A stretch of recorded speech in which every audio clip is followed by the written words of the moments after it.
ഇന്നത്തെ റെസിപ്പി നമ്മുടെ മലയാളികൾക്കൊക്കെ ഏറ്റവും ഇഷ്ടപ്പെട്ട ഒരു കിടിലൻ മാങ്ങാച്ചാറാണ്. അപ്പോൾ നമുക്ക് വീഡിയോയിലോട്ട് പോയാലോ. ഞാനിവിടെ 4 മാങ്ങ നല്ലപോലെ കഴുകിയ ശേഷം ഇതേപോലെ തൊലി കളയാതെ ചെറിയതായിട്ട് കട്ട് ചെയ്തെടുത്ത് വെച്ചിട്ടുണ്ട്. ഇതിലേക്ക് ആവശ്യത്തിനുള്ള ഉപ്പും കൂടി ചേർത്ത് നല്ലപോലെ മിക്സ് ചെയ്ത് ഒരു 10 മിനിറ്റ് മാറ്റി വെക്കാം.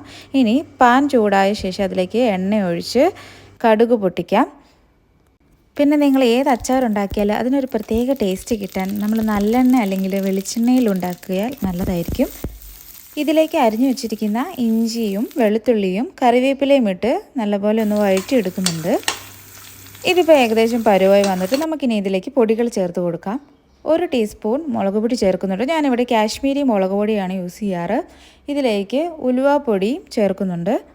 എരിവ് കൂടുതൽ ആവശ്യമുള്ളവർക്ക് സാദാ മുളക് പൊടിയും യൂസ് ചെയ്യാവുന്നതാണ്. പിന്നെ ഇനി നമുക്ക് ആവശ്യമായിട്ടുള്ളത് കായപ്പൊടിയാണ്, അത് ചേർത്ത് കൊടുക്കാം. ഇതെല്ലാം ഒരു ലോ ഫ്ലെയിമിലിട്ട് വേണം നമ്മൾ ചെയ്യാൻ കേട്ടോ. ഇനി വിനാഗിരി ഒഴിച്ച് കൊടുക്കുന്നുണ്ട്. ഞാനിവിടെ ഒരു തരി പോലും വെള്ളം ചേർക്കുന്നില്ല. അടുത്തായിട്ട് നമ്മൾ അരിഞ്ഞു വെച്ചിരിക്കുന്ന മാങ്ങയും കൂടി ചേർത്ത് മിക്സ് ചെയ്ത് എടുക്കാം. അപ്പോൾ അത്രയേ ഉള്ളൂ, നമ്മുടെ ചോറിൻ്റെ കൂടെയൊക്കെ കഴിക്കാൻ പറ്റിയ സൂപ്പർ ടേസ്റ്റി ആയിട്ടുള്ള മാങ്ങാച്ചാർ റെഡി ആയിട്ടുണ്ട്. അപ്പോൾ നിങ്ങളിതൊന്ന് വീട്ടിൽ ട്രൈ ചെയ്ത് നോക്കിയിട്ട് അഭിപ്രായങ്ങൾ പറയാൻ മറക്കരുതേ. ഇനി ഇതുപോലുള്ള കിടിലം വീഡിയോസായിട്ട് ഞാൻ ഉടനെ വരുന്നതായിരിക്കും. നിങ്ങൾ ചാനൽ ഫോളോ ചെയ്തിട്ടില്ലെങ്കിൽ ഫോളോ ചെയ്യുക. മാങ്ങാച്ചാർ ചൂടാറിയ ശേഷം നമുക്ക് കുപ്പിയിലോട്ട് മാറ്റാവുന്നതാണ്. പക്ഷേ നിങ്ങൾ പ്രത്യേകം ശ്രദ്ധിക്കേണ്ട ഒരു കാര്യമുണ്ട്. നിങ്ങൾ എടുക്കുന്ന കുപ്പിയിൽ ഒരു തരി പോലും വെള്ളം കാണാൻ പാടില്ല. കാരണം അത് പൂപ്പലുണ്ടാവാൻ ചാൻസ് ഉണ്ട്.